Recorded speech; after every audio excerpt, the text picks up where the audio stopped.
नमस्कार, आप सभी का स्वागत आज के सत्र में। आज है दिनांक 2 जुलाई 2023 और हम पुनः उपस्थित हैं द हिंदू एनालिसिस के साथ। और आप सभी जानते हैं कि इसमें हम उन्हीं टॉपिक्स को कवर करते हैं जो आपके लिए होते हैं उपयोगी। और आप सभी ये भी जानते हैं कि आज है संडे यानी कि रविवार, तो आज के दिन तो संपादकीय नहीं होता, लेकिन होते हैं आपके लिए महत्वपूर्ण अपडेट्स साइंस टेक को लेकर के, आपके हेल्थ को लेकर के, और कुछ समाचार अंतर्राष्ट्रीय संबंध से, हमारे पड़ोसी देशों से संबंधित, कि भारत पर उन पड़ोसी देशों की नीतियों का क्या प्रभाव पड़ता है और भारत के लिए ये मायने क्यों रखते हैं। हम उन सभी पर चर्चा करेंगे। साइंस टेक का न्यूज़ देखेंगे, हेल्थ का न्यूज़ देखेंगे, आईआर का न्यूज़ देखेंगे, और भी जो इंपॉर्टेंट न्यूज़ हैं जो आपको जानने चाहिए, एग्जाम में आ सकते हैं और वैसे भी आपको जानने चाहिए, हम उनको कवर करेंगे। तो बिल्कुल, तो हमारे साथ आप सत्र के लास्ट तक बने रहो और हम सेशन को स्टार्ट करने जा रहे हैं, आज के सेशन को। तो पहला न्यूज जो आपको स्क्रीन पर दिख रहा है, intensity of extreme rainfall estimated to increase by 15%, यानी कि एक्सट्रीम रेनफॉल जो है वो है, अत्यधिक जो वर्षा है उसकी वृद्धि की संभावना जो है वो 15% तक है, कि एक्सट्रीम रेनफॉल जो है वो 15% तक बढ़ सकता है, ऐसी आशंका व्यक्त की गई है, संभावना व्यक्त की गई है। तो ये न्यूज है, आप यहाँ पे देखेंगे कि किस प्रकार से ऐसा होगा। तो आप देखो कि क्लाइमेट चेंज जो है, क्लाइमेट वार्मिंग जो है, जलवायु चेतावनी जो है, is causing a decrease in snowfall and increase in rainfall at high altitudes in the northern hemisphere. ठीक है, तो जो नॉर्दर्न हेमिस्फीयर है, मतलब जलवायु के गर्म होने से उत्तरी गोलार्ध जो है, नॉर्दर्न हेमिस्फीयर जो है, उसमें ऊंचाई वाले स्थान पर बर्फबारी में कमी और वर्षा में वृद्धि की घटना देखी जा रही है। नव स्टडी पब्लिश्ड इन नेचर, एक नेचर पत्रिका है, उसमें एक अध्ययन प्रकाशित हुआ है, has predicted an increase in the risk of extreme rainfall events. उसमें नेचर में जो अध्ययन प्रकाशित हुआ है उसमें बताया गया है कि अत्यधिक वर्षा की घटनाओं के खतरे जो हैं, है ना, उसमें वृद्धि की आकलन है, ऐसा अनुमान है, ऐसी बातें की गई हैं कि इसके खतरे में वृद्धि होगी, ये घटनाएं ज़्यादा देखने को मिलेंगी। तो अत्यधिक वर्षा की घटना देखने को मिलेगी और इसके विपरीत परिणाम तो होंगे ही। अगर आगे बात करें, the intensity and frequency of extreme precipitation events is expected to increase as global warming continue to effect the planet. देखो, ग्लोबल वार्मिंग जो है ना, जो वैश्विक तापन है, तापमान का बढ़ना है, वो तो पृथ्वी को प्रभावित कर रही है। तो उसी के कारण जो इंटेंसिटी है, मतलब अत्यधिक वर्षा की घटना जो है, इंटेंसिटी ऑफ रेन जो है, फ्रीक्वेंसी ऑफ एक्सट्रीम प्रेसिपिटेशन जो है, तो उसकी तीव्रता बढ़ेगी, आवृत्ति बढ़ेगी, मतलब जल्दी जल्दी ज़्यादा बारिश होगी, है ना, बारिश का जो अंतराल है ना वो भी कम हो जाएगा, जल्दी जल्दी आपको बारिश देखने को मिलेंगी, वर्षा होगी ज़्यादा। विशेष रूप से चिंता का जो विषय है, जो मैटर ऑफ कंसर्न है, दैट इज एक्सट्रीम रेनफॉल। जो अत्यधिक वर्षा का होना है ना, वो मेन चिंता का विषय है यहाँ पर, जो कि इसके कारण क्या होगा, ये ज़्यादा नुकसान पहुंचाएगा। ज़्यादा वर्षा होगी तो अपवाह होगा, ठीक है, बाढ़ का खतरा होगा, ठीक है, कृषि वगैरह नहीं होगा, बुनियादी ढांचा का नुकसान होगा, इंफ्रास्ट्रक्चर का नुकसान होगा, जान माल की क्षति होगी, भूस्खलन देखने को आपको मिल सकते हैं। ठीक है, तो वैश्विक तापमान में वृद्धि अत्यधिक वर्षा की घटनाओं को किस प्रकार प्रभावित करेगी उतना तो क्लियर नहीं है, लेकिन ये इतना पता है कि ये सही नहीं होने वाली है। ठीक है, ये समस्या जो है ये एक तरह से विपरीत समस्या है, ये नहीं होनी चाहिए, लेकिन आदमी को, मानव समुदाय को ये समस्या का, इन समस्याओं को फेस करना पड़ेगा, ये समस्याएं सामने आकर खड़ी हैं। ठीक है, चलो, तो हमने इसको देख लिया। हम अब नेक्स्ट को देख लेते हैं। जो नेक्स्ट टॉपिक हमारे पास है ये है cardiac events in Covid recovered patients. देखो, जो कोविड रिकवर्ड पेशेंट्स हैं, ठीक है, तो ऐसे मरीज जो कि कोविड रिकवर्ड हैं, जिनका कोविड से इलाज हो चुका है, ठीक है, तो उनको लेकर ये टॉपिक है, उनके बारे में बताया गया है कि कार्डियक इवेंट्स जो है, जो कार्डियक हृदय संबंधी समस्याएं जो हैं कोविड मरीजों में देखने को मिल सकती हैं। ठीक है, इसमें जैसा कि बता रहा हूं आपको कि हार्ट अटैक का खतरा थोड़ा बढ़ गया है। ठीक है, जिनका कोविड का इलाज हुआ है, रिसर्च जो हुआ है कि जिन लोगों का कोरोना से, जो लोग कोरोना से बच चुके हैं, ठीक है, तो उनमें जो है दिल से, हृदय से संबंधित बीमारियों का खतरा कई गुना बढ़ गया है। साफ ये समझो कि जो लोग कोरोना के कारण 4 सप्ताह से या ज़्यादा समय से सर्दी, जुकाम, बुखार, गले में इन्फेक्शन, डिप्रेशन से जूझ रहे थे, उनमें हार्ट अटैक, स्ट्रोक और कार्डियक जो अरेस्ट है उसका खतरा बढ़ गया है और हार्ट अटैक के मामलों में वृद्धि हुई है। ठीक है, तो रिसर्चर जो है इससे, मतलब इन मामलों में वृद्धि को इससे कोरोना से जोड़ के देख रहे हैं। ठीक है, तो कोविड वाले व्यक्तियों में फेफड़े से संबंधित बीमारी, coronary artery disease, heart failure, asthma आदि का जोखिम कई गुना बढ़ गया है। ठीक है, तो कहने का मतलब यहाँ पर यह है कि जो 10% से 25% कोविड के मरीजों में लॉन्ग कोविड के लक्षण कई दिनों तक बरकरार रहते हैं। हालांकि अलग अलग लक्षण होते हैं। Journal of American medical association में 3 मार्च को एक रिपोर्ट प्रकाशित हुई जिसमें कि बताया गया ये सब बातें, और आज के हिंदू में पूरा इसको स्पष्ट किया गया है, ठीक है, जो किस प्रकार से प्रभावित करता है, तो कार्डियक इवेंट्स जो है कैसे मतलब हमें प्रभावित करता है और इससे कैसे बचा जा सकता है, ठीक है। अब देखो यहाँ पर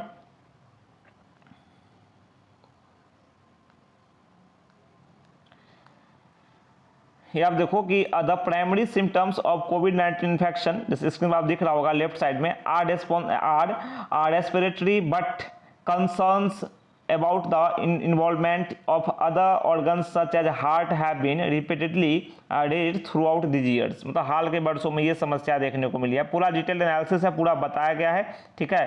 आप इसे पढ़ लें इसे आप, ठीक है, पढ़ के आपको जानकारी स्पष्ट हो जाए।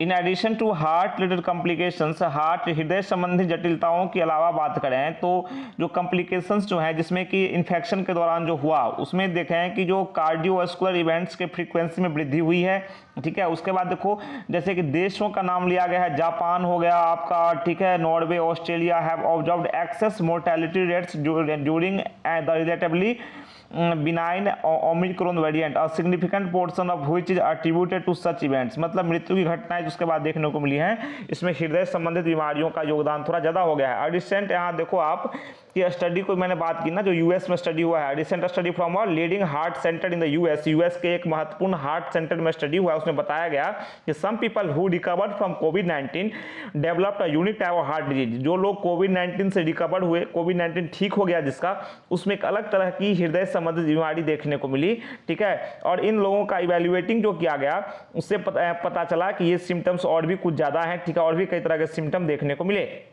तो कहने का मतलब कोविड-19 तो भी गया है, कम हुआ है, हल्के मामले आ ही रहे हैं, लेकिन अपने साथ ये कई प्रकार की बीमारियों को भी हमारे बीच छोड़ गया है, ठीक है। तो कोविड-19 को लेकर ये था, आपके स्वास्थ्य को लेकर ये था।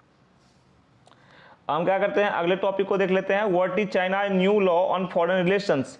जो विदेशी संबंध है उस पर चीन की का जो कानून है, वो नया कानून क्या है, क्या कहता है उसको लेकर, ठीक है।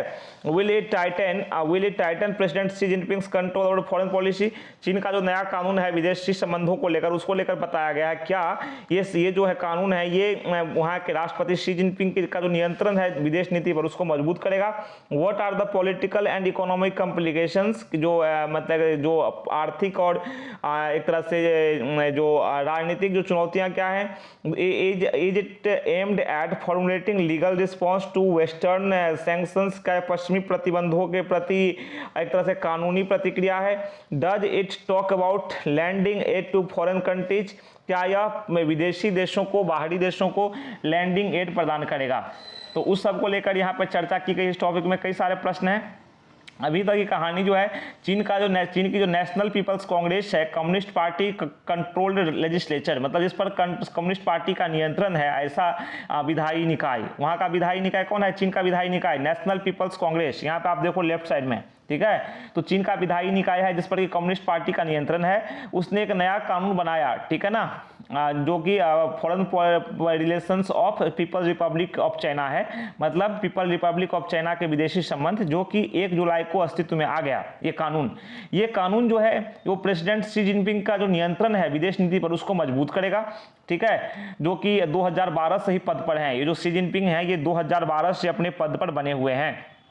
बिकम्स इंक्रीजिंगली सेंट्रलाइज्ड, जो कि ज़्यादा प्रमुखता में आ गए हैं, इनका जो नियंत्रण है कुछ ज़्यादा हो गया है। The law involves foreign affairs, इस कानून में विदेशी मामले शामिल हैं और जो कि चीन के संप्रभुता को, राष्ट्रीय सुरक्षा को और जो विकास के हित हैं उसको संरक्षण प्रदान करेंगे।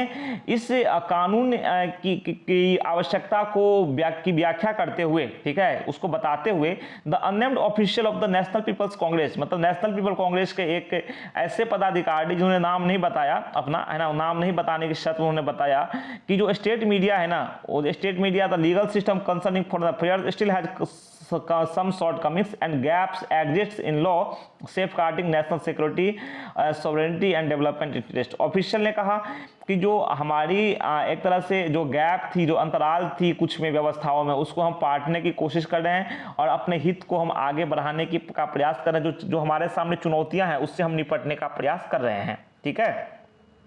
चलो नेक्स्ट हम टॉपिक देख लेंगे अब, ठीक है। हमने एक विदेश संबंध का टॉपिक देख लिया।